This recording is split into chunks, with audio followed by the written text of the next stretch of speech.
Hello, my name is Basil and I'll be giving a talk titled Not All Galaxies Look Like the Milky Way, Reevaluating the Star-Forming Main Sequence with a More Realistic Model of the Universe, which is a project I've been working on under the mentorship of Professor Charles Steinhardt, associated with the Niels Bohr Institute and the Cosmic Dawn Center. Now I realize that the title of the talk was a bit daunting, but don't worry, we'll go through it step by step.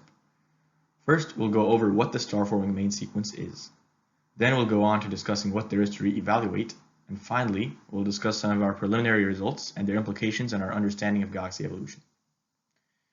Before diving any deeper, I should make a disclaimer.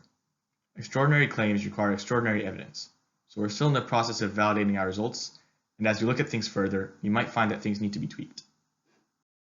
Pop quiz. As a speaker, it's my job to keep you on your toes, so here's a question for you.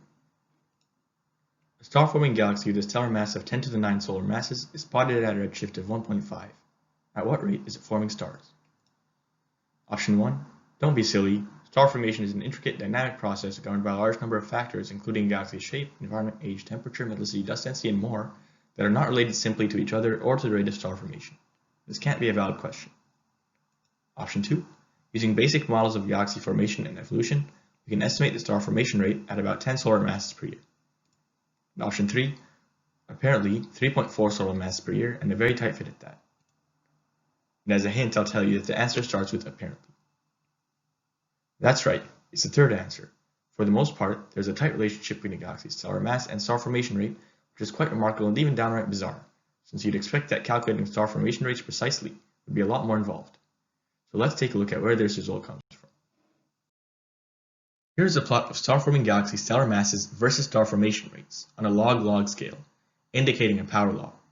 As you can see, the vast majority of galaxies lie almost along the line.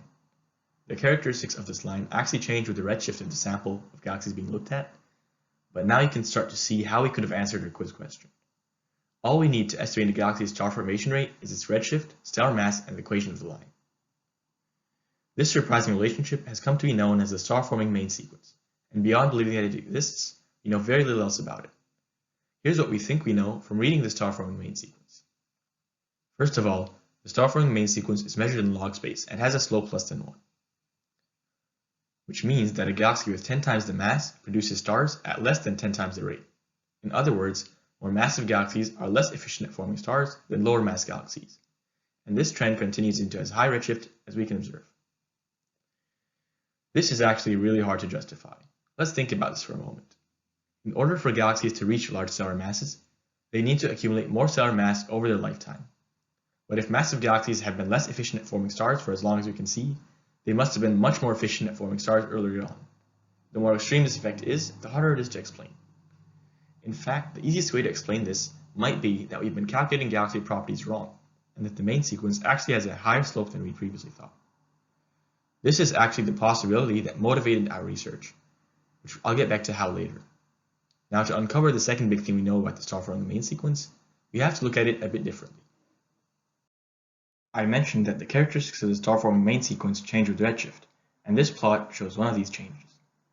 The points shown here represent the most massive galaxies found on the star-forming main sequence over time. As time goes on, the most massive star-forming galaxies become progressively less massive. So where do all the massive star-forming galaxies go?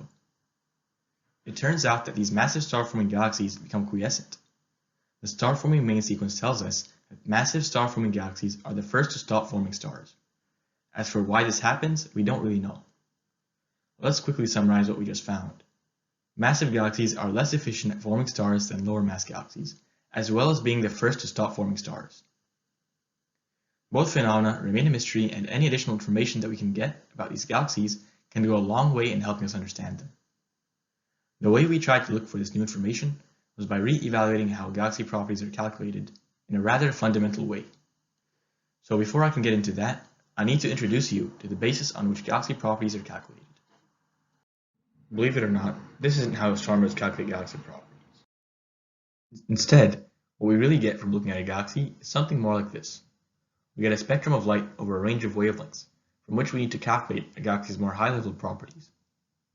A great way to go about this would be to model a galaxy's composition.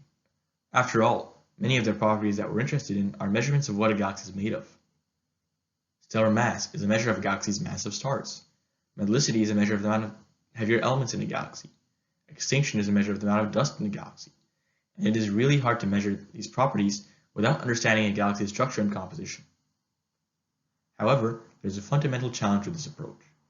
While we think about the spectrum that we see as representing the light emitted by the whole galaxy, it is really much closer to representing the light emitted by a few of its most massive stars. This is because massive stars are much more luminous than less massive stars, so much so that of the hundreds of billions of stars in the Milky Way, nearly a part in 1,000 of its luminosity comes from its single most massive star. But if we're really interested in the galaxy's composition, these massive stars are not what we're interested in. What we really need to understand is the distribution of its low-mass stars, which contribute most of the galaxy's mass. Somehow, we need to extrapolate what we see from these massive luminous stars to what there is to know about the rest of the star population. The way we do so is by assuming something about the galaxy's mass distribution of stars. That way, we can calculate the mass of high-mass stars from the light that we see, and we can figure out the masses of the rest of the stars from this distribution. We make this assumption in the form of something called initial mass function, or IMF. The IMF is a theoretical function which describes the distribution of stars by mass that would form from an initial cloud of gas. Since we can't really measure this distribution in full anywhere but our local universe, the convention has been to assume that the same IMF applies to all galaxies universally. But while we've made this assumption, we've known that it was wrong and in a potentially consequential way. To understand why this assumption is wrong, we need to think about how stars are made.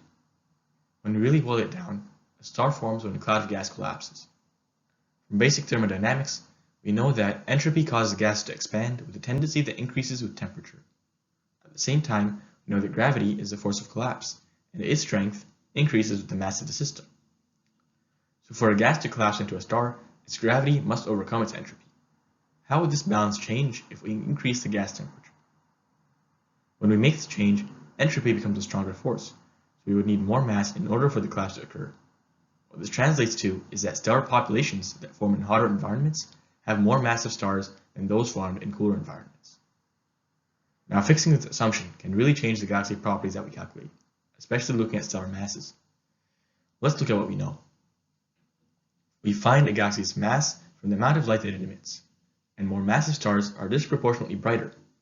So what would happen if we realized that a galaxy has more massive stars than we previously thought?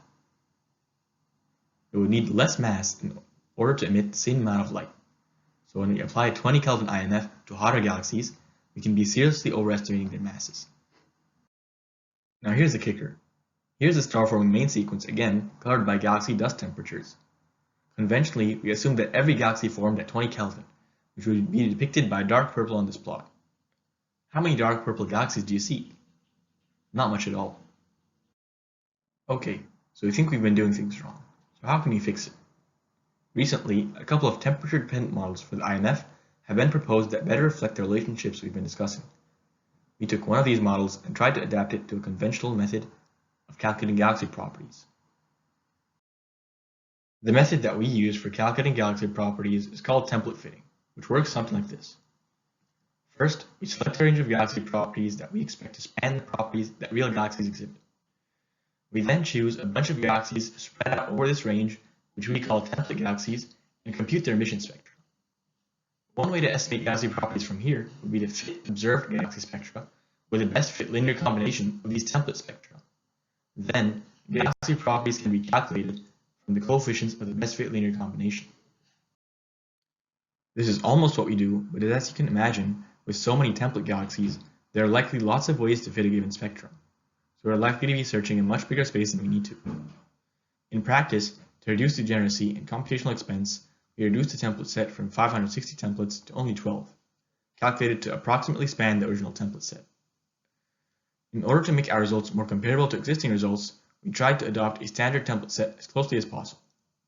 However, a universal temperature is assumed by convention, whereas measuring temperatures is one of our primary interests. To address this, we chose template sets representing the same set of properties as the standard set, except instead of using the universally assumed temperature, we generated the template set for a grid of custom temperatures. We then ran the template fittings process at each temperature and took a galaxy's temperature to be that at which the best fit occurs. It turns out that IMF temperatures are highly degenerate with star formation histories.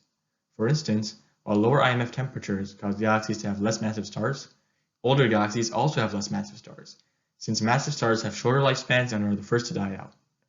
So the temperatures that we measure are likely more of a measure of a galaxy's mass distribution of stars at the time of observation. But whatever the quantity is that we're measuring, it has some interesting properties. When we recalculate galaxy properties using our methodology and recompute the star-forming main sequence, this is what we get. The result looks nearly identical. It turns out that while most galaxies are hotter than the Milky Way, the temperature difference isn't big enough to significantly change stellar masses. It turns out that assuming a Milky Way IMF universally is not a bad assumption, but our work is one of the first to actually provide robust support for it. Instead of finding that the main sequence is a different shape, we're greeted with interesting discoveries in temperature trends, especially at low redshifts. Looking at the plot on the left, we see that quiescent galaxies, unlike most star-forming galaxies, actually do approach cool Milky Way-like temperatures. But we see this range of temperatures popping up on the star-forming main sequence as well. Take a look at the star-forming main sequence plot on the right. Looking at the high mass range, you'll see that a lot of blue squares representing low-temperature galaxies start popping up.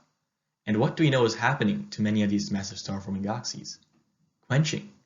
So what we see is that low temperatures are a potential early indicator of quenching and quiescence. This is exciting, since current leading methods of identifying quiescent galaxies, which are based on color selection, often misidentify galaxies as star-forming until hundreds of millions of years after they stop forming stars. Refining this method could yield a way of more reliably extracting previously unknown information about galaxies, which could contribute to new discoveries in astronomy down the line. Thanks for listening.